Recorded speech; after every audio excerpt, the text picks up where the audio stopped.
I am Rahul and welcome to @one seat NEET. Okay, so let's start with a short thankful note. Thank you.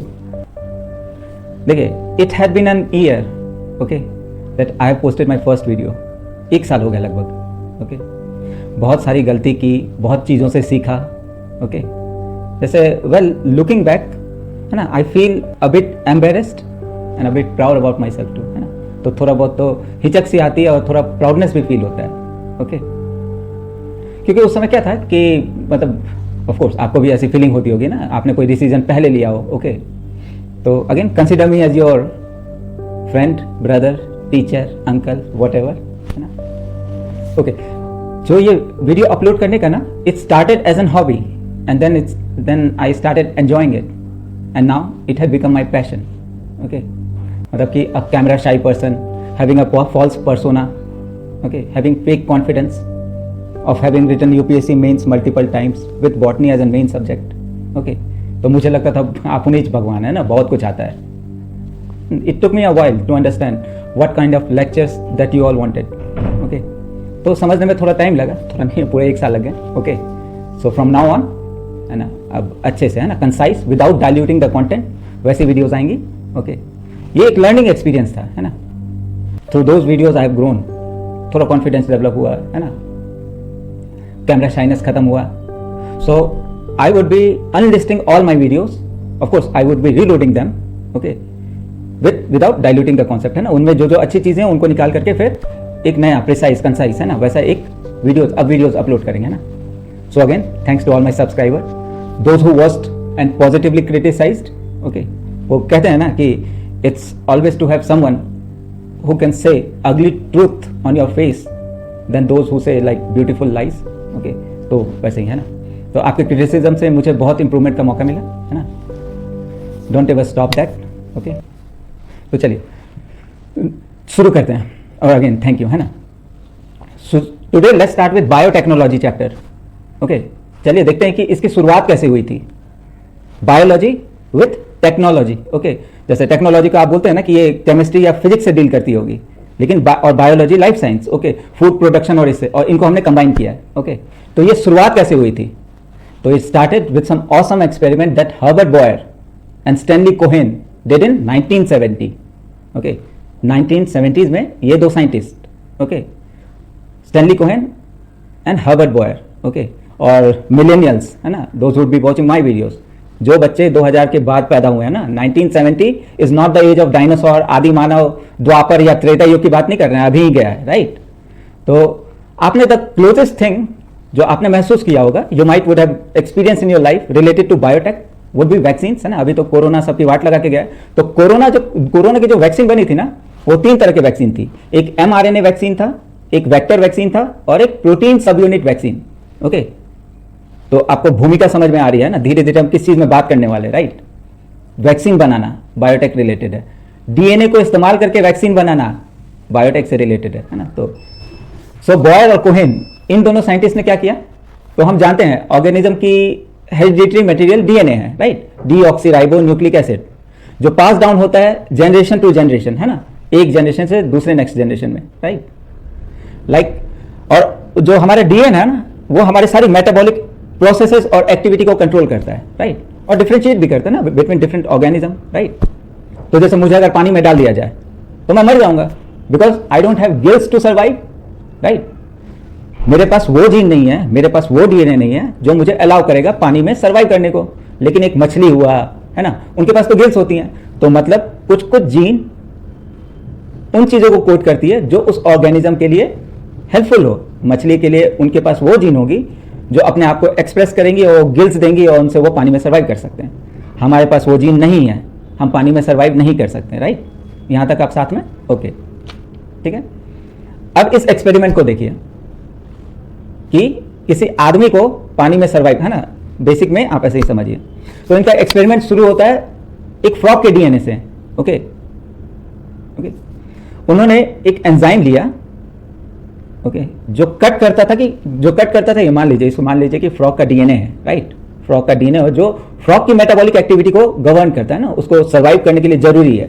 तो इन दो scientist ने, Boyer, okay, उन्होंने किया क्या, उन्होंने एक मॉलिक्यूलर सीजर लिया जिसको हम यहाँ पे इको R1 कर, don't get into the nomenclature, वो हम समझेंगे बाद में, है ना।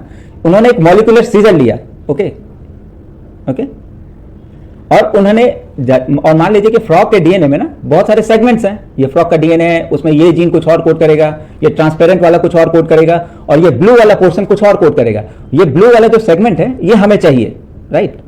तो बॉयर उन्होंने क्या किया, एक मॉलिक्यूलर सीजर लिया, इको RI या eco R1, it's not I, है ना, रोमन नंबर में 1 को है ना आई की तरह लिखते हैं, तो इको R1 उन्होंने ये मॉलिक्यूलर सीजर लिया और इससे फ्रॉग के डीएनए के इस सेगमेंट को काटा, राइट। इससे इको R1 से उन्होंने फ्रॉग के इस सेगमेंट को काटा जिसमें हमारा इंटरेस्ट है ना, हमारा जीन ऑफ इंटरेस्ट है, इसको काटा, ओके, समझ रहे हैं।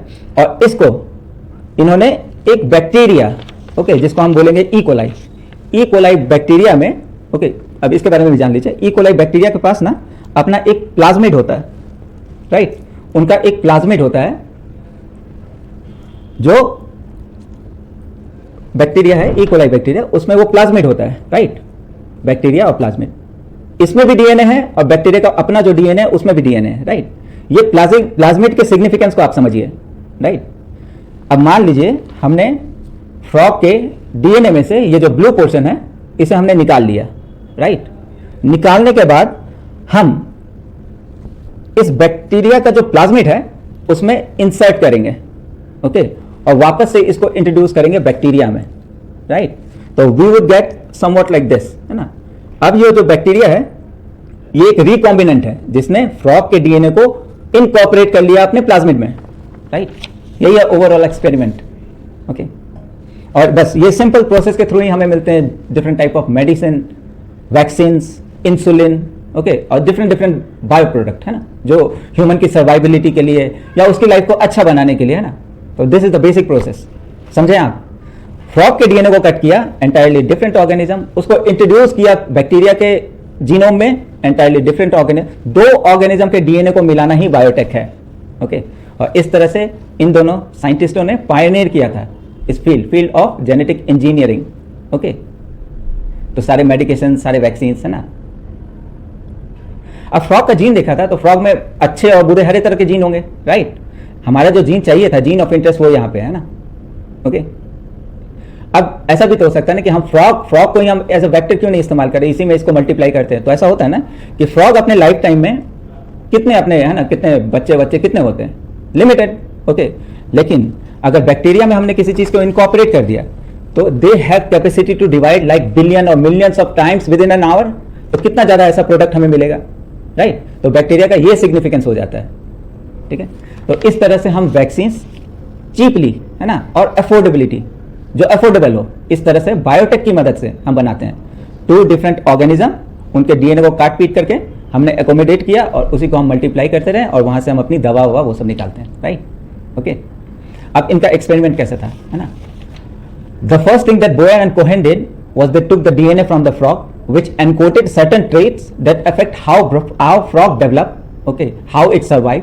फ्रॉग का डीएनए तो फ्रॉग को हेल्प करेगा ना सर्वाइबिलिटी के लिए, उनकी सारी मेटाबॉलिक एक्टिविटी को गवर्न करने वाले जीन, ओके, वो जीन इंपॉर्टेंट है ना। तो वो जीन को उन्होंने आइसोलेट किया,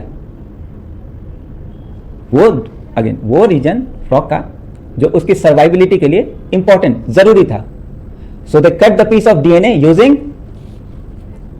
रेस्ट्रिक्शन एंडोन्यूक्लियस, इसी को restriction enzyme, restriction endonuclease, molecular scissor, okay. ये तीनों नाम इसी के, तो इसको आप याद रखिएगा ना। मॉलिक्यूलर सीजर से हम डीएनए के फ्रेगमेंट्स को काटते हैं, डीएनए के सेगमेंट को काटते हैं, राइट, इतना, ओके। तो ये दोनों और ये एक्सपेरिमेंट, ओके। रेस्ट्रिक्शन एंडोन्यूक्लियस, इसी का नाम होता है मॉलिक्यूलर सीजर, ओके। और इसी से हम काटते हैं डीएनए के स्पेसिफिक पॉइंट को, ठीक है। और देयर आर मिलियंस, है ना, there are million type of molecular scissors. Eco R1 तो एक है, हिंद आएगा, है ना, और इसका भी नोमेनक्लेचर देखिए, ये इको R1 है ना। तो इको का मतलब होगा ई कोलाई, किसी प्रोक्रियोट से हमने निकाला होगा। आर तो जैसे बैक्टीरिया में पढ़ते हैं ना, रफ स्ट्रेन और स्मूथ स्ट्रेन, ओके। तो आर है तो रफ स्ट्रेन ऐसे बोल के, ओके। और उसके बाद ये जो रोमन नंबर 1 है ना, ये बताता है in order they have been isolated, है ना, जिस तरह से इनका पता लगाया गया। तो इस तरह से इनकी नोमेनक्लेचर होती है, राइट, ओके। नॉमेनक्लेचर को आप ध्यान से रखेंगे। अब स्पेसिफिक जगह पे ये इको R1 जो है ये फ्रॉग के स्पेसिफिक पोजीशन पे काटता है। जैसे ये ब्लूइश रीजन जो है यहां पे काटेगा, ये रेड वाले रीजन पे नहीं काटेगा, है ना, इसके लिए अलग मॉलिक्यूलर सीजर होगा। लेकिन ये ट्रांसपेरेंट पे जो है मैंने बैंड बना रखा है ना, थ्रू मार्कर है ना, ये जो बैंड है इन सब जगह को भी काटेगा। ठीक है, यही इको R1 जो है ये ब्लू के अलावा ये सब पोर्शन भी काटेगा, लेकिन ये रेड वाले सेक्शन को नहीं काटेगा क्योंकि इसके लिए अलग मॉलिक्यूल। मतलब ये बताने का है कि इको R1 स्पेसिफिक तो है लेकिन इसके साथ बहुत सारे पोर्शंस भी वो काट सकता है, राइट। अब इको R1 इफेक्ट करता है, जैसे आप वो कीजिए घटक, है ना, आगे समझाते हैं ये क्यों बोला है ना, GAATTC। ठीक है, ये GAATTC क्या है? वेल ये हमारे यूनिवर्सल कोड होते हैं ना, डीएनए का यूनिवर्सल कोड होता है। G से ग्वानिन, A से एडेनिन, T से थाइमिन और C से साइटोसिन। ठीक है, अब यूनिवर्सल कोड का मतलब क्या हुआ? तो देखिए जैसे हमारे इंग्लिश अल्फाबेट में 26 लेटर्स होते हैं ना, है ना, 26 अल्फाबेट्स, ओके, और हम इन्हें रीअरेंज करके, है ना, we can have like million of words having entirely different meaning. Okay, तो ये ATCG जो है आप समझिए कि ये डीएनए का अल्फाबेट है और इसी को रीअरेंज करते हैं, ओके, डिफरेंट ऑर्गेनिज्म में, ओके, और इस तरह से वो जो प्रोडक्ट बनाता है वो जीन, है ना, डीएनए जो प्रोडक्ट है ना, अल्टीमेटली तो इस प्रोटीन, एंजाइम, हार्मोन ये सब जो बनाने हैं तो वो अपने आप को उस ऑर्गेनिज्म में एक्सप्रेस करती है। जैसे अभी मछली के एग्जांपल में था, तो मछली को पानी को फिल्टर आउट करने के लिए शायद वो जीन उसके लिए रिस्पॉन्सिबल हो, ओके, हमारा वही जीन लंग्स के रूप में काम करता है ना। तो अगेन ये अरेंजमेंट है ना, अल्फाबेट भी समझ गए और ये यूनिवर्सल कोड भी आप समझ गए, है ना। अब आगे देखते हैं। अब मानिए कि ये यूनिवर्सल कोड ना ये सबका सेम होगा, है ना, डीएनए बोले तो सबका यूनिवर्सल कोड सेम होगा। फ्रॉग के डीएनए का ATCG, मेरा ATCG, बैक्टीरिया का ATCG। अब इस बात का क्या मतलब है कि हम कहीं के भी डीएनए को कहीं भी एडजस्ट इसलिए कर सकते हैं कि ये जो यूनिवर्सल है ना, एडेनिन, थाइमिन, साइटोसिन, ग्वानिन, ये यूनिवर्सल है किसी भी ऑर्गेनिज्म में, राइट, इसलिए आसानी से हम इसे, है ना, लगा सकते हैं। ओके, अब चलिए अब देखते हैं, ये भी देख लिया ना, इको R1 ये डिफरेंट जगह पे काटता है। अब मार्कर जीन के बारे में जानिए, राइट, मार्कर जीन। अब हमें देखना है कि ये जो आइसोलेटेड जीन है ना, ये आइसोलेटेड डीएनए का सेगमेंट जो है इसे हम किस तरह से आइसोलेट करते हैं ना। अब यहां पे फ्रॉग के डीएनए का काम खत्म, फ्रॉग से जो हमें उठाना था अब हमने उठा लिया, ठीक है। और बैक्टीरिया के बारे में भी आप जान गए, है ना, वापस से करते हैं। ये एक बैक्टीरिया है ई कोलाई, ओके, ई कोलाई। तो इनमें अपने डीएनए के अलावा होता है इनका अपना प्लाज्मिड, ओके, और ये जो है ना, ये plasmid would act as an vector, याद रखिएगा, है ना। बैक्टीरिया उनका अपना डीएनए, उसके अलावा प्लाज्मिड जिसमें भी डीएनए और जीन्स होती है ना, वही ATCG इसमें भी है और इसमें भी है, राइट। और ये क्या करता है, ये डिफाइन करता है कि ये डिफाइन करता है कि ये जो बैक्टीरिया है वो किस तरह से सर्वाइव करेगा। तो बैक्टीरिया के मेटाबॉलिक एक्टिविटी के लिए ये plasmid would become important, right. अब देखिए क्या होता है, जैसे बैक्टीरिया सर्वाइव, बैक्टीरिया के साथ है ना, आपको भी कोई बैक्टीरियल इन्फेक्शन है तो हम दवा लेते हैं, राइट, एंटीबायोटिक्स लेते हैं। तो कभी कभी होता है ना कि वो एंटीबायोटिक उस पर काम नहीं कर रहा है, ठीक है, तो काम नहीं क्यों नहीं कर रहा है, उसके लिए again this guy would be important, right, plasmid. ये इस बैक्टीरिया को बचाता है, कैसे वो हम देखेंगे, राइट।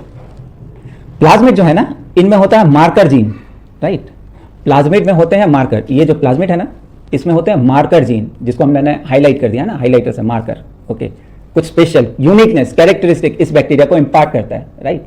तो ये कौन सी कैरेक्टरिस्टिक इंपार्ट करता है, resistance to certain antibiotics, right. तो ऐसी बैक्टीरिया के प्लाज्मिड जिसमें मार्कर जीन नहीं है और हमने दवा खाया, है ना, एमॉक्सिसिलिन या कुछ भी, तो ये बैक्टीरिया मर जाएंगी, राइट।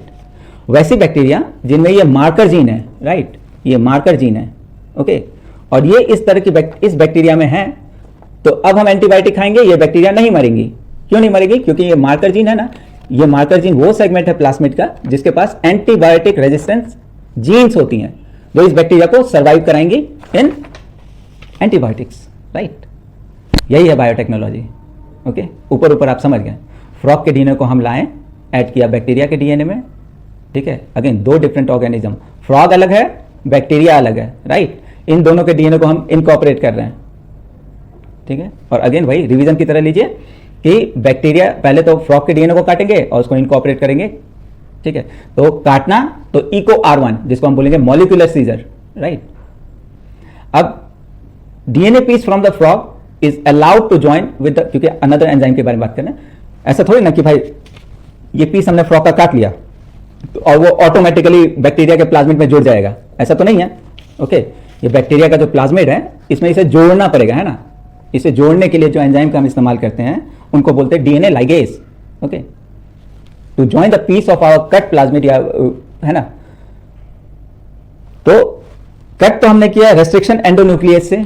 ओके, अब जोड़ने का जो काम होगा उसको करेंगे हम डीएनए लाइगेज, है ना। जैसे ये सेलोटेप है ना, इसी के थ्रू मैंने, जैसे मान लीजिए कि ये अपना, ओके, ये अपना प्लाज्मिड है, यहाँ पे हमने फ्रॉग के डीएनए के सेगमेंट को डाला और उसके बाद इसको हमने ये सेलोटेप की मदद से, तो आप ये समझिए कि डीएनए लाइगेज जो है ना, लाइगेज डीएनए, हाँ, डीएनए लाइगेज जो है ना, इसका काम होता है जोड़ना। जैसे ये सेलोटेप कर रहे हैं ना, ये सेलोटेप जैसे कर रहे हैं, उनका काम होता है जोड़ना। ठीक है, यही है एंजाइम डीएनए लाइगेज। ठीक है, तो अभी दो आपने पढ़ लिया ना, एक हो गया मॉलिक्यूलर सीजर और डीएनए लाइगेज। ठीक है, डीएनए लाइगेज का काम क्या है? फ्रॉग के सेगमेंट को प्लाज्मिड में जोड़ना कि अल्टीमेटली हमें मिले ये, है ना, अल्टीमेटली हमें बैक्टीरिया में ये मिले, है ना। इसमें मार्कर जीन भी है और अपना फ्रॉग का जो डीएनए सेगमेंट था वो भी इसमें है ना। तो अल्टीमेटली हमें ये इकोलाई चाहिए। ओके, अब मार्कर के बारे में, है ना, और थोड़ा डिटेल में पढ़ते हैं ना, ये मार्कर जीन। ओके, हर एक मोस्ट ऑफ में, है ना, प्लाज्मिड में मार्कर जीन होता है that makes bacteria resistant to certain kind of antibiotic. जैसे मान लीजिए टेट्रासाइक्लिन, साइक्लिन का मतलब ही एंटीबायोटिक हुआ, है ना, और रेजिस्टेंस दे रहा है ना। अगेन वही इकोलाई का इन्फेक्शन है, दवा खाए जा रहे हैं, इट्स नॉट वर्किंग। ओके, यही मार्कर जीन है ना, यही रिस्पॉन्सिबल होता है, बैक्टीरिया को रेजिस्टिविटी प्रोवाइड करता है। ओके, अब ये कॉन्सेप्ट को समझिए कि एक बैक्टीरिया के प्लाज्मिड में ना, बैक्टीरिया के प्लाज्मिड में बहुत सारे मार्कर जीन होते हैं। ठीक है, जैसे ये वाला एग्जांपल लिया था हमने, तो मान लीजिए टेट्रासाइक्लिन है, उसके लिए ये मार्कर जीन, एम्फिसिलिन है, उसके लिए ये मार्कर जीन। ओके, तो ये कॉन्सेप्ट याद रखिएगा, क्योंकि अगेन एनसीईआरटी में ना थोड़ा सा कॉम्प्लेक्स हो जाता है। अच्छा तो पता है, लेकिन थोड़ा सा कॉम्प्लेक्स हो जाता है कि प्लाज्मिड में बहुत सेक्शन में अलग अलग तरह के एंटीबायोटिक रेजिस्टेंट मार्कर जीन होते हैं, राइट। जैसे एनसीईआरटी में वो डायग्राम उसको ध्यान से देखें ना, PBR, please bro, okay, PBR vector of E coli, उसमें जैसे इसमें प्लाज्मिड है ना, तो उसमें ये पीबीआर, ओके, पीबीआर वेक्टर को, उसकी डायग्राम को देखिएगा, उसमें दो साइट है ना, एक टेट्रासाइक्लिन के लिए और एक एम्फिसिलिन के लिए। ओके, आगे का कॉन्सेप्ट ऐसा है कि मान लीजिए कि हमारा जो फ्रॉग का डीएनए हमने निकाला है, राइट, इसमें अगर टेट्रासाइक्लिन वाले सेक्टर जहां पे वो मार्कर जीन है वहां पे जाके ये जुड़ गया, तो क्या इट वुड बी मास्किंग, है ना। वो यहां का जो इस मार्कर जीन का काम था टेट्रासाइक्लिन रेजिस्टेंस देना, राइट। लेकिन फ्रॉग का डीएनए जो लाया है ना, वो यहां पे इंसर्ट हो गया। तो आपको क्या लगता है कि ये जो मार्कर जीन जिसका काम है टेट्रासाइक्लिन रेजिस्टेंस देने का, ये वर्क करेगा? नहीं करेगा, है ना, क्योंकि यहां पे तो हमने फ्रॉग का डीएनए, है ना, तो फ्रॉग का डीएनए एक तरह से मास्क कर जाता है इसकी परफॉर्मेंस। तो अब सिंपल सा क्वेश्चन है ना कि अगर मान लीजिए ये टेट्रासाइक्लिन स्पॉट था, है ना, मार्कर जीन का, अगर मान लीजिए इस बैक्टीरिया में, ओके, हम टेट्रासाइक्लिन डालते हैं तो मर जाएगा, राइट, क्योंकि टेट्रासाइक्लिन वाले स्पॉट पे तो हमने फ्रॉग का डीएनए लगा दिया। अब मान लीजिए इस बैक्टीरिया को एम्फिसिलिन वाले कल्चर में हम डालते हैं, तो क्या ये सर्वाइव करेगा? हाँ, सर्वाइव करेगा। क्यों सर्वाइव करेगा? क्योंकि एम्फिसिलिन के लिए जो मार्कर जीन था ना, उसको तो हमने छेड़ा ही नहीं है। ओके, एम्फिसिलिन, और ये जिसको छेड़ा है वो तो टेट्रासाइक्लिन के लिए था, तो अगेन ये E coli would survive. Okay, तो ये इंपॉर्टेंट कॉन्सेप्ट था, इसको आप समझिएगा, है ना। वही 5-6 लाइन जो है एनसीईआरटी में, वो थोड़ा समझने में दिक्कत होता है। ठीक है, अब याद कीजिए, इको आवन जो है ना, वो डीएनए को डिफरेंट साइट्स पे काटता है। वो भी काटेगा जो डीएनए हमें चाहिए, पर उनको भी काटेगा, जैसे ये ट्रांसपेरेंट वन, ओके, या इको R1 के अलावा कोई भी मॉलिक्यूलर सीजर। मतलब एक बेसिक आइडिया समझाना ये चाह रहे हैं कि ये हमें चाहिए, लेकिन इको R1 जब वर्क करेगा ना, तो बहुत सारे फ्रॉग के डीएनए के बहुत सारे फ्रेगमेंट्स को वो काटेगा। ओके, दो इसके लिए अलग मॉलिक्यूलर सीजर होता है, पर कंसीडर कीजिए ना कि ऐसे बहुत सारे हमें इंसर्ट्स मिलेंगे। इंसर्ट का मतलब जिस चीज को हमें इंसर्टेड करना है इन बैक्टीरियल प्लाज्मिड, तो इस तरह के बहुत सारे है ना। ये सब कहां से निकले? अगेन ये अपना फ्रॉग का जो डीएनए है ना, उसी के सेगमेंट है ना, फ्रॉग का डीएनए था और उसी के, है ना, ये जैसे रेड सेगमेंट काटा है तो ये भी कट गया। ओके, ये ब्लू वाला पोर्शन जो हमें चाहिए था वो भी कट गया, और ये जो ट्रांसपेरेंट पोर्शन है ये भी कट गया, राइट। तो इंपॉर्टेंट हो जाता है कि ये जो हमें चाहिए इसको आइसोलेट कैसे करें, okay, from all other inserts, है ना, आइसोलेट करना है ना अभी मुझे, ठीक है, isolate this purple one from all other, ठीक है, कोई ट्रांसपेरेंट होगा, कोई कोडिंग फॉर अनदर जीन, है ना, पर हमें ये चाहिए। तो बहुत सारे इंसर्ट से एक इंसर्ट को निकालना, है ना, और इसको मतलब हम पहले तो आइडेंटिफाई कैसे करेंगे ना, तो आइडेंटिफाई थोड़ा थोड़ा आइडिया तो लग गया होगा ना, जैसे ये इसके पास, है ना, मान लीजिए कि बैक्टीरिया में जो प्लाज्मिड है ना, एक टेट्रासाइक्लिन रेजिस्टेंट साइट होगा और एक एमॉक्सिसिलिन, है ना, एम्फिसिलिन रेजिस्टेंट साइट होगा। तो फ्रॉग वाला इसमें घुस गया, राइट, और इसको हमने टेट्रासाइक्लिन वाले में डाला तो ये मर जाएंगे, राइट, लेकिन एम्फिसिलिन वाले में डाला तो ये सर्वाइव कर जाएंगे, क्योंकि एम्फिसिलिन वाला जो मार्कर जीन है ना, उसको कोई इफेक्ट नहीं हुआ, और ये तो पहले भी नहीं करता था ना, इसके पास वो जीन ही नहीं थे, है ना। तो एक तरह से ये आइडिया लगा कि हम आइसोलेट कर सकते हैं ना, क्योंकि आइसोलेशन की बात कर रहे हैं, तो हम पता कर सकते हैं ना कि इसमें ये कैरेक्टरिस्टिक है, इसमें ये कैरेक्टरिस्टिक नहीं है ना। तो आइडेंटिफिकेशन, ओके, आइडेंटिफाई कर सकते हैं कि कौन सा रिकॉम्बिनेंट होगा और कौन सा रिकॉम्बिनेंट नहीं होगा, ठीक है। इसमें ब्लू वाला जीन आ गया, फ्रॉग का जीन, ओके, तो रिकॉम्बिनेंट, ओके, ये सिंपल प्लाज्मिड, और इसमें भी सिंपल, इसमें भी कोई वो नहीं आया, है ना, कोई फॉरेन डीएनए नहीं आया, राइट। तो ये बेसिक कॉन्सेप्ट हुआ आपका।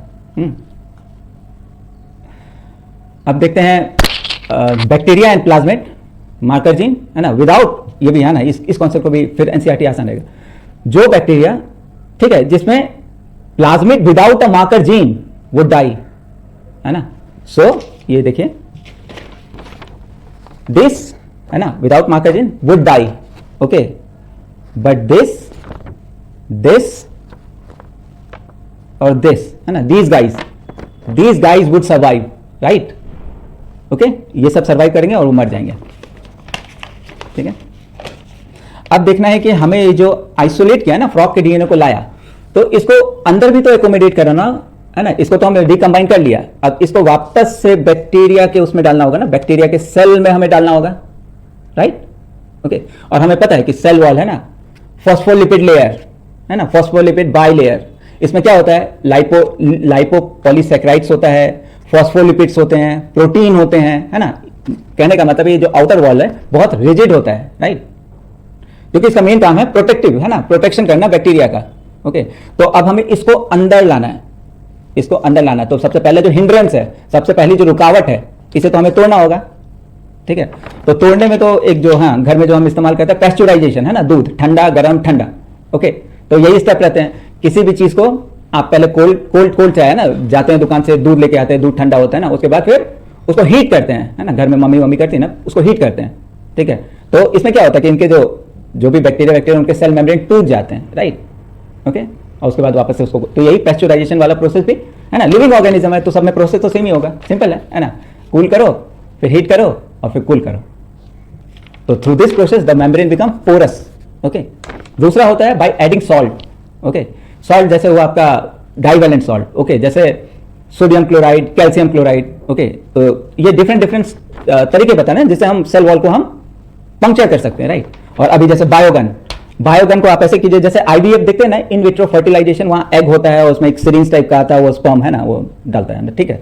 तो this is the process, right, इसी को बोलते हैं माइक्रो इंजेक्शन या जीन इंजेक्शन। जीन डालना चाहते हैं तो क्या, स्पर्म भी तो जीन, और है ना, तो फिर वो वैसे ही, ओके। और दूसरा होता है कि बायोलिस्टिक में वो कि कोई बहुत पतला सा, है ना, गोल्ड या टंगस्टन, उस पर अपना बायोमोलिक्यूल रखा, उसको डायरेक्ट बॉम्बार्ड कर दिया, राइट, मतलब उसको कोट किया और माइक्रो इंजेक्शन या किसी या जीन गन, बायोगन जो भी है ना, उससे इसके अंदर इंट्रोड्यूस कर दिया। अल्टीमेट मकसद है कि भाई इस चीज को हमें इंसर्ट करना, ओके, जो हमें चाहिए, ओके, वो बैक्टीरिया जिसमें हमारे फ्रॉग के इंसर्ट होंगे, ओके। पता करने का भी आपको पता चल गया ना कि कुछ जिसमें इंसर्ट होंगे would be resistant to particular set of antibiotic, और जिनमें नहीं होगा वो सर्वाइव नहीं करेंगे, है ना। अब एक अगर प्लेट के बारे में समझिए, है ना, अगर प्लेट, एक ट्रे, ओके, ट्रे, और क्या बोलते हैं कि जैसे कोई पानी के बोतल का कप होता है ना, वैसे ही, है ना, उसको अगर प्लेट, है ना, एक प्लेट है, ये क्या है, ओके, वो ऐसी जगह है ना, वहां पे पहले जैसे इक्विवेलेंट टू आप सॉइल समझिए, राइट, कि जैसे पेड़ पौधे अपना सारा न्यूट्रिएंट जो होता है ना, माइक्रो न्यूट्रिएंट और मैक्रो न्यूट्रिएंट, वो कहां से उठाते हैं, सॉइल से उठाते हैं, राइट। तो सॉइल जमीन पे है ना, तो वैसे ही अगर प्लेट को समझिए एक ऐसा प्लेट जहां पे बैक्टीरिया को ग्रोथ करने के लिए उनको जितने भी मेटाबोलाइट, न्यूट्रिएंट्स, एंटीबायोटिक्स, हार्मोन्स, वो सब कुछ जो भी है ना, ग्रोथ हार्मोन वो सब कुछ डालते हैं, एक ऐसी जगह जहां पे बैक्टीरिया ग्रो कर सके। ओके, अगर प्लेट, तो इस तरह से आप उसको मिला लीजिएगा ना कि अच्छा याद करने के लिए कि जैसे सॉइल है ना, सॉइल से मिनरल लेते हैं प्लांट, वैसे ही अगर प्लेट के है ना वुड कंटेन जो है एंटीबायोटिक, क्योंकि हमें जांचना भी है ना कि इसमें हमारा रिकॉम्बिनेंट आया है कि नहीं। तो अगर प्लेट में ही हम एक्सपेरिमेंट करेंगे ना कि भाई ये वाला ये बैक्टीरिया की कॉलोनी में ओके ये टेट्रासाइक्लिन रेजिस्टेंट जीन है, इसमें एम्फिसिलिन रेजिस्टेंट जीन है, तभी तो हम है ना मार्क आउट कर सकते हैं कि किस में हमारा जो इंसर्ट है वो घुसा है या नहीं घुसा है, राइट। तो इस तरह से अगर प्लेट, ठीक है, अगेन वही कॉन्सेप्ट है कि अगर ब्लू वाला पोर्शन राइट उसने मार्कर जीन के, ठीक है, मार्कर जीन के टेट्रासाइक्लिन वाले सेगमेंट को जो इसको इस प्लाज्मिड को रेजिस्टेंस प्रोवाइड करते हैं उसको अगर मास्क कर लिया तो टेट्रासाइक्लिन रेजिस्टिविटी खत्म। ओके, ये चीज याद रखिएगा। ओके, तो एक प्लाज्मिड में बहुत सारे मार्कर जीन्स होते हैं जो अलग अलग है ना, अलग अलग चीजों पे, ओके, ये रेड के लिए होगा, ठीक है, ये ब्लू के लिए, तो हमें ब्लू वाले से मतलब था। तो अगर इसको हम डालेंगे राइट, अगर प्लेट है उसमें हमने टेट्रासाइक्लिन डाल दिया तो ये मर जाएंगे, एम्फिसिलिन डाला जिंदा रहेंगे, है ना, क्योंकि ये मार्कर जीन जो एम्फिसिलिन का वो तो इसमें है और वहां के इस तरह का कोई चीज नहीं है जो इसको मास्क करता होगा, राइट। तो नेचुरली ई कोलाई प्लाज्मिड में ना they contain antibiotic resistant gene, marker gene, है ना, ठीक है, वो ग्रो करेंगे। अब देखते हैं वी नीड टू अब डिस्टिंग्विश करना है ना द बैक्टीरिया या the plasmid that got our insert from those that didn't get it, या फिर रॉन्ग वन ले लिया या फिर कुछ नहीं लिया। ओके, तो इन सब के बीच में हमें डिफरेंशिएट करना है। ओके, तो इसके बाद एक प्रोसेस आता है जिसको हम बोलते हैं agarose gel electrophoresis. Okay, agarose gel electrophoresis किस लिए इसका यूज होता है? आइडेंटिफिकेशन के लिए, है ना, क्योंकि डीएनए है ना, जैसे आप इसमें भी देखिएगा ये इनकी लेंथ अलग अलग है, राइट, ये जितने भी डीएनए सेगमेंट है उनकी लेंथ अलग अलग है, राइट। तो कुछ कुछ कीजिए कि एग्रोस है, जेल है, इलेक्ट्रोफोरेसिस, इलेक्ट्रोफोरेसिस, ठीक है, इलेक्ट्रो है तो मतलब दो इलेक्ट्रोड होंगे, पॉजिटिव टर्मिनल और नेगेटिव टर्मिनल। एग्रोस कुछ पाउडरी फॉर्म में होते हैं, उसको जेल बनाना है ना, तो जेल बनाने के लिए हम उसमें कुछ बफर डालेंगे। जैसे आपके घर में कभी पेंट हो रहा हो, राइट, तो जो आपका पेंट का डब्बा आता है ना वो भी लाइक थिक, है ना, वो तो ब्रश पे ही नहीं आएगा, तो हम उसमें थिनर डालते हैं, okay, to make it more dilute और सॉल्युबल और ऐसे करके, है ना। तब तो वैसे ही समझिए कि एग्रोस एक पाउडर के फॉर्म में होता है, उसमें हम कुछ बफर डालते हैं, ठीक है, आगे देखेंगे क्या क्या बफर डालते हैं। ओके, और वो बफर डालने के बाद ये अपना काम करना शुरू करता है ना, आयंस वायंस वो सब देते हैं, है ना। ओके, तो डीएनए डिफरेंशिएट हो सकते हैं according to length, according to densities, according to charges. Okay, तो जेल इलेक्ट्रोफोरेसिस, ओके, आइडेंटिफिकेशन के लिए, है ना, डिफरेंट बेस पेयर को भी आइडेंटिफाई करने के लिए, डिफरेंट डेंसिटी, तो ये सब है ना, क्यों कर रहे हैं हम ये। ओके, इसको करने से we would be able to tell plasmid that took frog's DNA from one that did no turn. Okay, इनसे हमें इनको सेपरेट करना है ना। अब चलिए एग्रोस जेल इलेक्ट्रोफोरेसिस के बारे में, राइट। अब इसके पीछे एक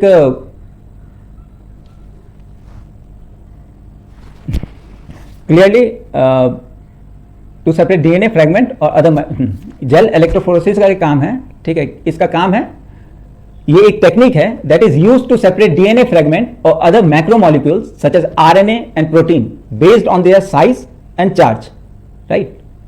जैसे डीएनए को जब हम आइसोलेट करते हैं ना तो उसमें कुछ आरएनए, कुछ प्रोटीन, है ना, और कुछ डिफरेंट मैक्रोमोलिक्यूल्स, है ना, ये भी आ जाते हैं, तो इनको आइसोलेट करना मुश्किल है ना, क्योंकि एक सेंट्रल डॉग्मा आप समझिए, है ना, सेंट्रल डॉग्मा हुआ डीएनए से आरएनए, आरएनए से प्रोटीन, है ना।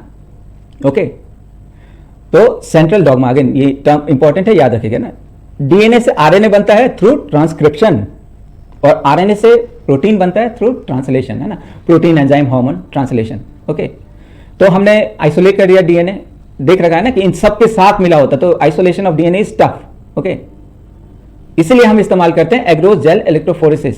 ओके, ओके, तो molecular scissor, restriction enzyme, okay, frog के डीएनए को जोड़ लिया लाइगेज के थ्रू, अब इनकॉर्पोरेट करना है, कर लिया हमने अपने जीन ऑफ इंटरेस्ट को प्लाज्मिड के साथ, ठीक है।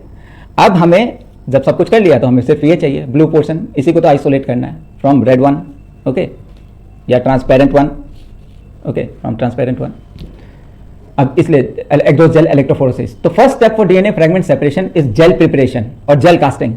ओके, बता रखा है एग्रोस एक पाउडर के फॉर्म में होता है, उसमें एक बफर डालते हैं हम, है ना, to make it more soluble like, right, कि उस पर तभी तो वर्कआउट कर रहे हैं, पाउडर पे क्या डालेंगे ओके, तो कुछ पाउडरी फॉर्म उसको सॉल्यूशन के फॉर्म में बनाना है ना। ओके, तो यहां पे जो बफर हम डालते हैं ना, अगेन दिस टर्म्स और abbreviation would be important, right. Agarose में जो हम डालते हैं उसको बोलते हैं TAE या TBE, ठीक है।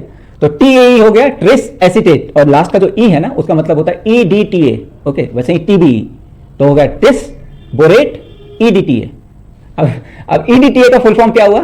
Ethylene diamine acetic acid. Okay, अब ये चीज ध्यान रखिएगा ना, इथिलीन डायमीन एसिटिक एसिड, इसमें अमाइन ग्रुप भी है और एसिटिक एसिड है ना, कार्बोक्सिलिक ग्रुप भी है, तो चार्जेस है ना, अमाइन ग्रुप भी है और आपका कार्बोक्सिलिक ग्रुप भी। ओके, तो ये बफर हम डालते हैं, है ना, पोर्ड इनटू द। ओके, अब इलेक्ट्रोफोरेसिस का प्रिंसिपल क्या है? ठीक है, तो जो हमारा डीएनए है ना वो नेगेटिवली चार्ज है, ठीक है, तो electron negatively charge, electrode positive और नेगेटिव टर्मिनल होंगे, है ना। डीएनए की प्रॉपर्टीज होती है कि दे आर नेगेटिवली चार्ज। क्यों नेगेटिवली चार्ज होता है? ड्यू टू फॉस्फेट ग्रुप, है ना।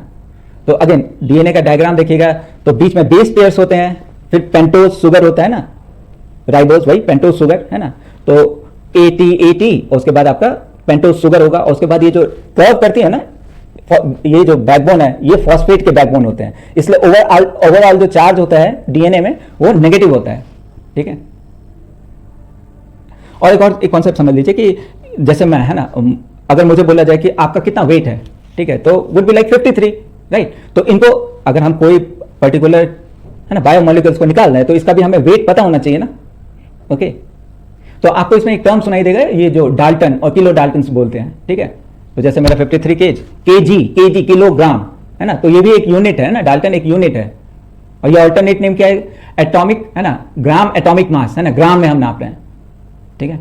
तो जैसे कुछ किसी बायोमोलिक्यूल का मोलिकुलर वेट अगर ऐसा लिखा हो ना 64 किलो डाल्टन, तो मतलब 64,000 ग्राम्स पर मोल, है ना, किलोग्राम से ग्राम। ओके, अब वापस से एक्सपेरिमेंट, है ना। तो once the agarose gel fully dissolved, solution is cooled to about 55 degrees Celsius in water bath. While the agarose solution is cooling, now an electrophoresis tank with a negative electrode and a positive electrode is prepared for gel casting, right? तो electrophoresis इतना basic idea, एक tank और दो, है ना, positive और negative. इसमें कुछ कुछ टर्म है वो डायग्राम के साथ आप देखिए ना। एक कोम प्लेस होता है ना in the tank to create wells, जैसे हमारा आइस क्यूब बनाने के लिए फ्रिज में जो होता है ना, तो वो जो डिप्रेशन है ना उसी को वेल्स बोल रहे हैं ना, ऐसा कुछ, है ना। और इसमें ऐड किया जाता है, again this would be important, इसमें ऐड किया जाता है Ethereum bromide. Okay, Ethereum bromide is highly toxic, okay, और ये हम टैंक में डालते हैं। इथीरियम ब्रोमाइड को टैंक में हम इसलिए डालते हैं ना क्योंकि इसकी एक कैरेक्टरिस्टिक है कि वो हमारे डीएनए को ग्लो कराती है, राइट। वो हमारे डीएनए को ग्लो कराएगी in presence of ultraviolet light. Okay, तो एक इंपॉर्टेंट प्रॉपर्टी है इसकी इथीरियम ब्रोमाइड की। तो अगेन इथीरियम ब्रोमाइड इसलिए डाला जाता है कि हमारे डीएनए को ग्लो करना है इन अल्ट्रा वायलेट लाइट, ठीक है। इट विल फ्लोरेसेंस, है ना। और डीएनए के जो बैंड्स है ना of different size become visible. The more, जितना ज्यादा चमक, ओके, उतना ज्यादा डीएनए उसमें, okay. The brighter the band more DNA, okay. After addition of ethidium bromide, उसके बाद agarose solution is poured into the electrophoresis tank, जहां पे अभी इनका, है ना, वो पॉजिटिव नेगेटिव करने वाले हैं। ये प्रिपरेशन था, राइट। क्या क्या डाले उसके बाद फिर the gel is allowed to solidify at room temperature. Once the gel has solidified, the comb, है ना, जो ये डिप्रेशन बनाने के लिए जो कोम का हमने इस्तेमाल किया था, इसे हम रिमूव कर देंगे। नेक्स्ट उसके बाद क्या किया जाता है? जेल को सबमर्ज, है ना, जेल इज सबमर्ज, इसमें अपना वही TAE और TBE, है ना, बफर डाला जाता है, ठीक है। अभी तक ये प्रोसेस, पहले तो हमने बता दिया था कि इसमें ये चीज होता है, अब प्रोसेस कैसे होता है वो बता रहे हैं ना। अब इसमें बफर, ओके, इसमें buffer TAE tris acetate EDTA, और EDTA का तो पक्का याद रखेगा ना, ये सब एब्रिविएशन तो पूछते हैं, right. Ethanamine, ethylene diamine tetra acetic acid, okay, amine भी और कार्बोक्सिलिक ग्रुप भी, है ना, दोनों होते हैं। और ये क्या काम करते हैं? एक पॉजिटिव, तो ये आयंस को कैप्चर करेंगे। तो अगर पूछे कि ये हम बफर डालते हैं इसका मतलब क्या है, तो ये आयंस को कैप्चर करने के लिए, है ना। TBE ट्रिस बोरेट, ओके, और TAE ट्रिस एसीटेट, और EDTA का ethylene diamine tetraacetic acid, okay, acetic है तो कार्बोक्सिलिक ग्रुप इतना है ना। अब देखते हैं रनिंग बफर, विच वही है ना, इनको रन किया जाता है क्योंकि हमें आयंस को कैप्चर करना है ना, करंट तभी तो फ्लो करेगा, मूवमेंट ऑफ आयंस ही तो होंगे, है ना। और दूसरा इनका काम है बफर का टू मेंटेन पीएच, क्योंकि डीएनए बहुत सेंसिटिव है ना, would easily get denatured, right, तो उनको उनके पीएच को भी ये मेंटेन करता है ना। After the preparation of एग्रोजेल the next step is for preparation of DNA samples, okay. अब डीएनए सैंपल को, है ना, जिसमें सब कुछ मिले हुए हैं, उसको उसके प्रोसेस को बता रहे हैं ना, उसमें भी एक लोडिंग बफर डाला जाता है, ठीक है, टीए टीबी इधर है ना, टैंक वाले में, इधर जो बफर डालेंगे हम वुड बी कंटेनिंग ग्लिसरॉल, और इसमें एक डाई होगी जिसको बोलते हैं ब्रोमोफिनॉल ब्लू, ठीक है, इथीडियम ब्रोमाइड इधर गया, ओके, टीए टीबी ईडीटीए ये सब टैंक वैंक में गए, ये डीएनए के सैंपल को तैयार कर रहे हैं, राइट। तो इसमें जो बफर होगा वो होगा आपका ग्लिसरॉल, और उसमें हम डालेंगे ब्रोमोफिनॉल ब्लू, ओके। और ब्रोमोफिनॉल ब्लू का काम है एक डेंसिटी देना और एक कलर देना, राइट। डेंसिटी देगा तो क्योंकि इलेक्ट्रोफोरोसिस है, राइट, तो अपने एक पर्टिकुलर, है ना, स्पीड में वो माइग्रेट करेंगे एक टर्मिनल से दूसरे, है ना। जैसे कि डीएनए नेगेटिवली चार्ज है तो वो एनोड की तरफ जाएगा ना, पॉजिटिवली चार्ज की तरफ, तो ये जाना है ना। अब जो बहुत भारी होंगे वो धीरे धीरे, जो हल्के होंगे वो हल्के, है ना, ओके। तो ये दोनों चीज उसमें डालते हैं, ठीक है। Bromophenol blue gives density, okay, और हायर डेंसिटी तो मतलब ये जल्दी सिंक करेगा, है ना, in gel to provide colour, okay okay. और इस तरह से हम मॉनिटर कर सकते हैं ना प्रोग्रेस कैसे कर रहा है हमारा एक्सपेरिमेंट, राइट। अब इसमें आप एक आरएनए प्राइमर आपके एनसीईआरटी में लिखा हुआ, और यहां पे हम डीएनए लैडर बोलेंगे, राइट। अगर मान लीजिए कि हमने फ्रॉग के इस डीएनए के सेगमेंट को आइसोलेट कर लिया है तो इसके बेस पेयर हमें पता होगा, ठीक है, इसकी डेंसिटी पता होगी, राइट, इसका हर एक चीज पता। और अगेन ये कॉन्सेप्ट, ये जो यूनिवर्सल अल्फाबेट फॉर डीएनए है ना, एडेनिन थाइमिन साइटोसिन गुआनिन, है ना, ये जो चार पर है ना, तो जैसे इंग्लिश लैंग्वेज में भी कुछ कुछ रूल्स होते हैं ना regarding vowels and consonant, A before I वो नहीं लग सकता, वैसे वैसे, है ना। तो इसमें भी है कि A would always combine with T, है ना, adenine would always combine with thymine, cytosine would always combine with guanine, okay. A और टी के बीच में डबल हाइड्रोजन तभी तो जुड़ेंगे, 2 हाइड्रोजन बॉन्ड, और सी और जी के बीच में ट्रिपल हाइड्रोजन बॉन्ड, है ना। ये भी कॉन्सेप्ट याद रखेगा। तो मान लीजिए फ्रॉग के डीएनए को आइसोलेट कर लिया हमने, है ना, और हमें इसके पेयरिंग पता है, राइट, और कोई डीएनए अनकॉइल कर रहा है, ठीक है, तो ये जो है ना ए टी के साथ और सी और जी, है ना, तो एक आरएनए प्राइमर हम लेते हैं और उसको उस ये जैसे रीड कर रहा है, राइट, उसको अपना कोड मिल गया तो यहां रुक गया और इसको हमने आइसोलेट कर लिया। फिर दूसरी जगह पे गया, वहां पे इसे अपना, है ना, कॉरस्पॉन्डिंग पेयर मिला, ये आइसोलेट कर लिया, राइट, ओके। तो यही कॉन्सेप्ट है। तो डीएनए लैडर या वो है ना of non base sequence, okay. तो प्राइमर और लैडर समटाइम्स, है ना, इंटरचेंजेबली यूज करते हैं, ठीक है। ऐसे ही फ्रॉग के डीएनए को आइसोलेट किया अल्फाबेट, है ना, और उसके बाद ये सब चीज आप समझ गए ना, adenine would always code with thymine, AT and cytosine with guanine, okay. तो इस तरह से हम आइसोलेट कर रहे हैं, okay, A with T, C with G, ठीक है। और इसको ये जो डीएनए लैडर या ये जो प्राइमर है ना, उसको ही हम एक स्टैंडर्ड रेफरेंस मानते हैं ना, कि भाई हमें ऐसा ही चाहिए इस पूरे डीएनए के, इस मान लीजिए कि ये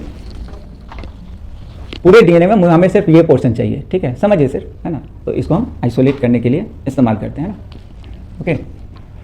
नोन लेंथ का उसको लोड कर दीजिए, है ना। The DNA samples are loaded, okay, in the well, वो जो अभी बर्फ का वो जो देखा था हमारी फ्रिज का, है ना, एक लिड प्लेस किया जाता है, उसके बाद तो आपको, है ना, इलेक्ट्रिसिटी करंट प्रोवाइड कीजिए, और based on there charge and size, है ना, डीएनए मॉलिक्यूल विल ट्रेवल कहां पे, एनोड के तरफ। क्यों? क्योंकि ये नेगेटिवली चार्ज है ना। डीएनए मॉलिक्यूल नेगेटिव चार्ज होता है, when placed in electric field the fragments start to move towards positive pole because all the charges, क्या होता है कि हर एक डीएनए का ना charge per mass, okay, is relatively constant, है ना। Due to relatively small molecular size of bromophenol डाला है ना, वो भी तो डाला है ना, लेकिन उसका साइज इतना छोटा होता है डीएनए से कंपेयर में, इतना छोटा होता है कि वो जल्दी जल्दी माइग्रेट करते हैं, है ना। और इस तरह से ऑप्टिकल कंट्रोल से हम देख सकते हैं बैंड्स को, है ना। once the DNA fragment have been, मतलब अब क्या होगा कि DNA fragment would look as a band, जो आपके एनसीईआरटी में जो फोटो है ना, बैंड, ऑरेंज कलर का बैंड, ठीक है। तो the band contain large number of DNA fragment of the same size, okay, that have travelled as a group to the same position, right. और फिर क्या है, उसके बाद कंपेयर कीजिए डीएनए को, ओके, और उसके बाद सैंपल कर लीजिए। डीएनए लैडर हमारे पास एक फ्रेम ऑफ रेफरेंस तो है ही, जो डीएनए आइसोलेट हुआ वो देख लो कि हाँ इस साइज का, इस साइज का, इस साइज का, उसके बाद आइसोलेट कर लेते हैं, है ना। तो इलेक्ट्रोफोरेसिस भी खत्म। अब एक छोटा सा टॉपिक आएगा आपका बायो रिएक्टर, ठीक है। अब इसको आप समझिए ऐसे कि जैसे हमारे घर में एक्वागार्ड होता है और हमारे घर में एक टंकी भी होती है, राइट। तो एक्वागार्ड में भी पानी है और घर के बाहर टंकी है उसमें भी पानी है। तो एक्वागार्ड से हम अपनी प्यास बुझा सकते हैं ना, पानी पीने के लिए हम इस्तेमाल करते हैं। उसकी कैपेसिटी 15 लीटर है। एक दिन में आप मान लोगे 3, 4, 5 लीटर पानी पीते हो, तो वो जो आपकी नेसेसिटी है उसको वो फुलफिल कर सकता है। लेकिन पानी का काम आपके नहाने, कपड़े धोने और ये सब, तो हमें एक ऐसा जगह चाहिए जहां पे पानी स्टोर हो सके, राइट। तो बस बेसिक आपको पता चल गया, ठीक है। तो ये जो बायो रिएक्टर है ना, सेम कॉन्सेप्ट है। अगर हमें थोड़े, है ना, अगर हमें बहुत कम मात्रा में ये रिकॉम्बिनेंट चाहिए, है ना, बहुत कम मात्रा में अगर चाहिए, तो ये तो हम लैब में भी बना सकते हैं, राइट। लेकिन जैसे अभी कोरोना आया तो वहां पे वैक्सीन की इतनी डिमांड थी, तो उनको फुलफिल करने के लिए बायो रिएक्टर, ओके, एक बड़ी सी टंकी, काम वही है जो हम लैब में कर रहे हैं, लेकिन वो एक बड़ी सी टंकी में हो रहा होगा, है ना। दोनों में पानी है, ओके। तो इसमें भी है ना, यहाँ पे वही सारी चीज है ना, ई कोलाई और फ्रॉग का डीएनए उसके इंसर्ट और ये कर रहे हैं, लेकिन on a larger scale bio reactor में करते हैं ना।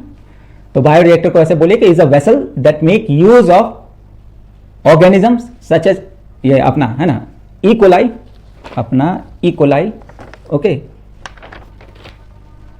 For manufacturing product that are useful. जैसे कौन से प्रोडक्ट होंगे जो यूजफुल, अपना वैक्सीन हुआ, हार्मोन हुआ, इंसुलिन हुआ, बहुत सारे डिफरेंट मेडिकेशन, है ना। तो हम छोटे क्वांटिटी में तो लैब में और बड़े क्वांटिटी में तो अपना, ओके। अब उसको कंट्रोल करना पड़ता है, राइट। मतलब ये तो है ना, इन लेमन टर्म तो समझ गए आप ऊपर, लेकिन ये जो टैंक है इसकी बहुत सोफिस्टिकेटेड, है ना, उनकी मशीनरी थोड़ी सोफिस्टिकेटेड होती है ना, ओके। तो हम देखते हैं कि ये 10 से 20 मीटर का टैंक होता है। इनका काम क्या होता है, how does it work, okay. Basically micro organism added, ऊपर से डाल देते हैं माइक्रो ऑर्गेनिज्म को, ठीक है, along with different solvents, nutrients जैसे phosphorus, nitrogen, sugar, growth hormone, ये सब साथ में है ना डाल दिया, ओके। और उसके बाद उसको, क्योंकि ये सब स्टिमुलेट करता है ना बैक्टीरिया के ग्रोथ के लिए, ये बहुत जरूरी होता है, राइट। सिंपल यार, कि जैसे दूध को दही बनाना, राइट, तो वही, ओके, एक छोटे से जगह पे आपको बनाना तो घर में मम्मी ही कर देती है, और फिर आपको है ना वो इंडस्ट्रियल टाइप बनाना हो तो उसके लिए अलग है ना, लैक्टोबैसिलस डालो, ये डालो, कर्डलिंग ऑफ मिल्क, तो वही सिंपल चीज़ यही है ना। मैसिव उसमें बनाना है, बहुत ज़्यादा मात्रा में बनाना है तो बायो रिएक्टर, राइट। और उसमें हमें क्या क्या कंट्रोल करना पड़ता है, वही सब चीज़ है ना। जैसे दूध में दही का वो जोड़न डालते हैं, उसके बाद उसको है ना एक पर्टिकुलर टेम्परेचर देते हैं, है ना। तो इसमें भी टेम्परेचर को कंट्रोल करना होगा, ऑक्सीजन को कंट्रोल करना होगा, पीएच को कंट्रोल करना होगा, कहीं ज़्यादा एसिडिक या ज़्यादा बेसिक, है ना, वैसा ना हो जाए, ओके। फिर अगर हीट ले रहा है ना, तो उसको ठंडा करना होगा, ठीक है। तो आप डायग्राम को अच्छे से देखिए, इस तरह से बायो रिएक्टर ना वर्क्स इट्स मैजिक। बहुत सारे सेंसर्स लगे होते हैं इसमें, है ना, to detect any change in the condition, okay. Aerator है तो उसका अलाउ करता है ऑक्सीजन को देने में, ओके। अगर oxygen concentration in tank falls तो ये एरिएटर होता है जिसके थ्रू हम ये डालते हैं। फिर वाटर जैकेट होते हैं, right, to maintain temperature, okay.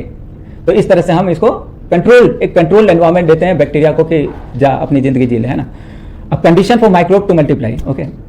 How micro organism would feed on the nutrient, है ना।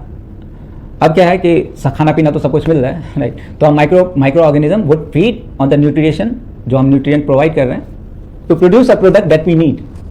खाना खिलाओ और उससे जो लेना है ले लो, है ना, medicine, vaccine, insulin, okay. Final जो प्रोडक्ट है ना उसको कलेक्ट करते हैं through the process of sedimentation, ठीक है। क्या है कि इतने सारे पार्टिकल्स है वो धीरे धीरे जो भारी होंगे वो सिंक कर जाएंगे नीचे, है ना। तो ये सेडिमेंटेशन प्रोसेस के थ्रू हम बायो रिएक्टर में अपनी प्रोडक्ट को ला सकते हैं, राइट। और उसके बाद क्या है, अपना उसको कलेक्ट कीजिए और पैकेज कीजिए और उसके बाद पैसा ही पैसा होगा, राइट। फाइनल प्रोडक्ट हमें मिल गया। अच्छा, एनसीईआरटी में एक और टर्म आया होगा आपका डाउन स्ट्रीमिंग, राइट। तो डाउन स्ट्रीमिंग जो अभी पढ़ा ना, कलेक्शन, है ना, तो वही उसी का मतलब आपसे अगर डेफिनेशन पूछे, प्रोडक्ट को कलेक्ट करना, उसे प्यूरिफाई करना, okay. Recovery and purification of biosynthetic product is down streaming, okay. तो अब डिस्कशन खत्म, बेसिक कॉन्सेप्ट आपको सारा का सारा समझ में आ गया। अब next we will be completing NCERT, उसका जो ये चैप्टर है within an hour, okay, 1 hour में खत्म करते हैं। एंड अगेन गाइस, हमारा ना इसके बाद का जो चैप्टर है ना, बायोटेक एंड प्रिंसिपल, तो समझ गए, ओके। इसको भी जितनी जल्दी हो वो कंटिन्यू करते हैं, है ना। तो again thank you guys, okay.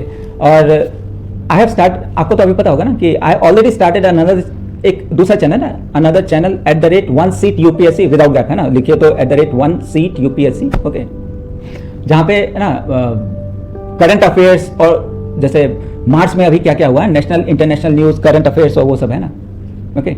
तो if you all are interested, है ना, वहाँ वो do check out that channel as well, है ना। आपके आजू बाजू में क्या हो रहा है, व्हाट्स हैपनिंग, ओके। क्योंकि वो भाई आपसे पूछना तो बेकार है ना कि न्यूज़पेपर वो आपकी जनरेशन पढ़ने से रहे, है ना, ठीक है। तो उस चैनल को भी आप देखिएगा, डू लाइक शेयर और सब्सक्राइब, ओके, ये देखिएगा।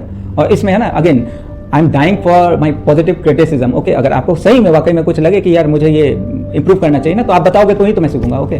तो इस चैनल को सब्सक्राइब कीजिए और शेयर कीजिए अच्छा लगे तो, और क्रिटिसाइज कीजिए, वो ज़्यादा जरूरी है। सब्सक्राइब बाद में भी कर लेना, लेकिन क्रिटिसाइज जरूर कीजिएगा, ओके। तो मिलते हैं नेक्स्ट वीडियो पे, जो एनसीईआरटी को हम within an hour word to word, line to line, diagram to diagram सब कवर करेंगे, राइट। Bye for now.